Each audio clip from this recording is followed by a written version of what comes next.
Come on, you know, SOS. Welcome back, guys, to Fog Wrestling and a terrible intro there of Kofi Kingston's old Jamaican song. But you know what? Jamaican me bacon. I actually preferred this version of Kofi over the new version that we've got, the New Day version, the guy with a big massive dent in his chest. I don't really like that version of Kofi Kingston. I prefer this version, the young version, the version with the Jamaican accent, and actually, got into a really good feud with Randy Orton. But anyway, speaking of dents in chests, there's no big dents in the chests of Layla and Kelly Kelly, who were in the opening match. But, aye. You managed to get that one out. Eventually, tongue twister there. So opening match, by the way, this is the February 26th edition, 2008. We're just having fun here with reviewing ECW because it's not that fun to watch, so we may as well rip the piss out the reviews because that can at least get us through it. See, in a weird way, I actually think it is fun to watch, but it's shit. I actually think it's enjoyable, but it's bad. All the matches are short-ish, mostly. Yeah. Unless they treat you to a slobber knocker. Kofi Kingston. But yeah, look, Kelly Kelly, Kofi Kingston, Layla, and Santino Marella.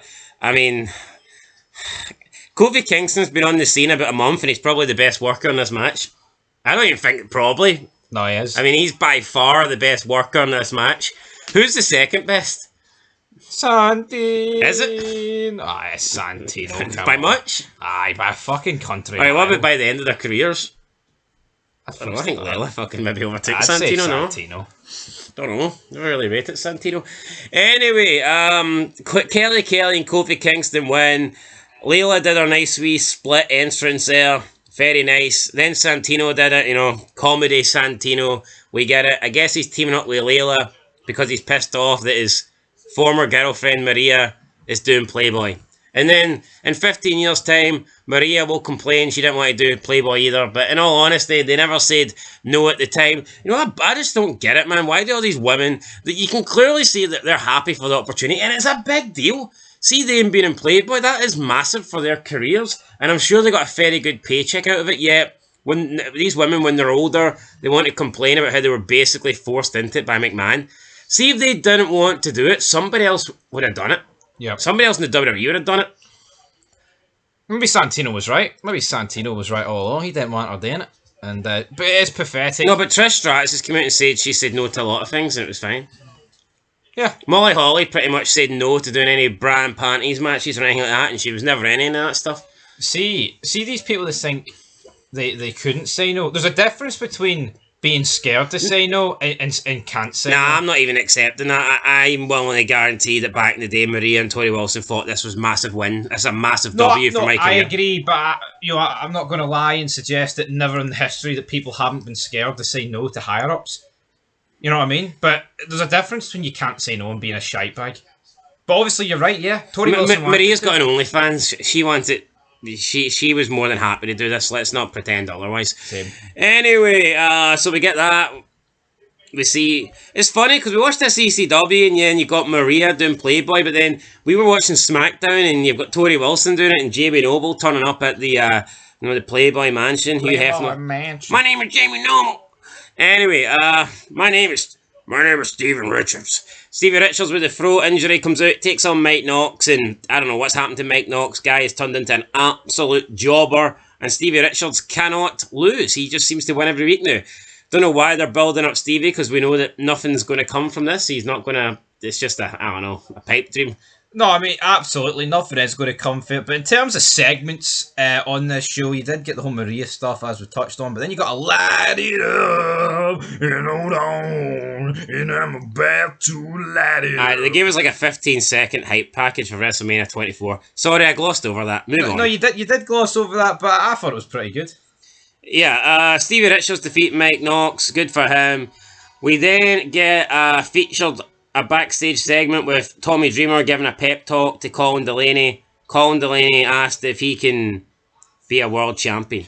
He pretty much says here, Tommy, do you think I'm going to get entrance music when I become world champ? Well, something tells me if you don't have entrance music, you're not going to become a champion. Yeah, you need to get the entrance music before you become the world champion, Colin. Don't worry, we'll keep you right.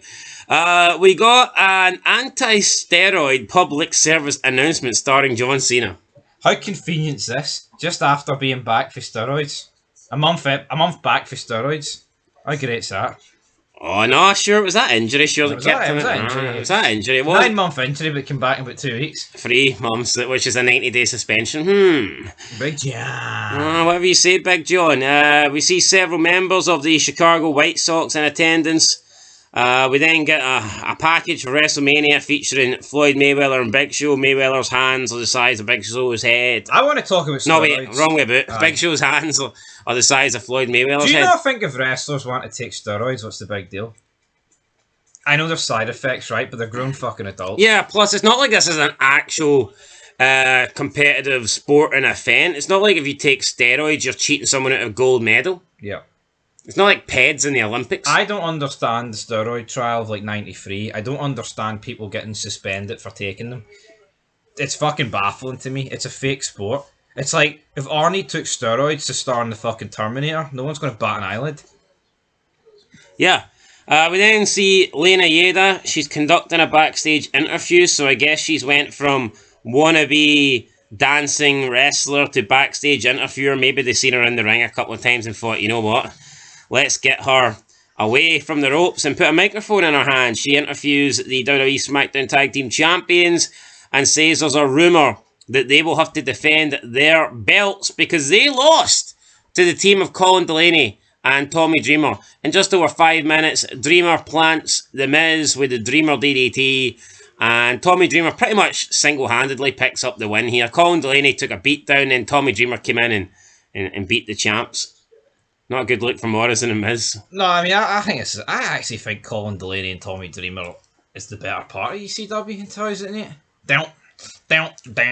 But fine match, is what it is. And then I guess we kind of move on to the main event. You do get a few other wee WrestleMania 24 hype pack, but wrestling just seemed better, didn't it, back then? Yep. You also got like the whole McMahon recap about JBL and he's not your son, McMahon. Yeah, you get the Raw recap. I mean, it was. You notice it's always kind of stuff from Raw they showcase, and not really SmackDown. Yeah. Really? Say you want, man. Yeah, it sucked that it was Hornswoggle that got announced. I'm not gonna lie, but at the same time, man, it's like McMahon. You know, his son. He finds out he's got a bastard son, and he's getting battered in a steel cage, and he's a midget. How fucking great! But see, I think the Hornswoggle thing worked because you could do a comedy angle with it, comedy storyline. And then quickly, just do away with, it was a fake test or whatever, he's not your son. I think that's better than go with someone like Mr. Kennedy and then have to legitimately pretend that for the rest of Kennedy's career, he's actually McMahon's son. Yep. It's like Jason Jordan and Kurt Angle. Look at that. Where'd that go? See, these angles don't really work. So I think the comedy one where you do pretend it's his son and then you quickly... change it. I think that works. Anyway, main event, CM Punk versus Elijah Burke versus Shelton Benjamin, number 1 contender, ECW Championship, 11.5 minutes, CM Punk wins.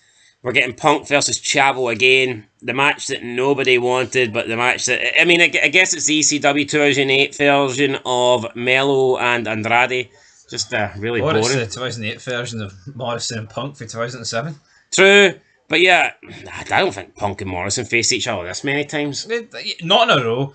Right, this match was awful, man. Very botchy. Timings were off. Elijah Burke, it's like he's trying his best to get fired. And Chavo on commentary, Jesus Christ. Forgot he was there.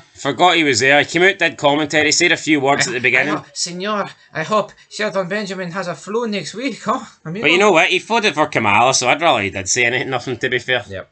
Not that CM Punk and Burke and Benjamin would definitely be voting for Trump, but anyway... CM Punk wins, they face off, good night. I'd guarantee you, out of those 4, I'd say Elijah Burke. The Pope D'Angelo De Niro? I reckon he's on Team Donald. You reckon he's on Team Donald? The other 3 definitely not. Well, that's alright, you can botch away, son, it's fake guy wrestling at the end of the day.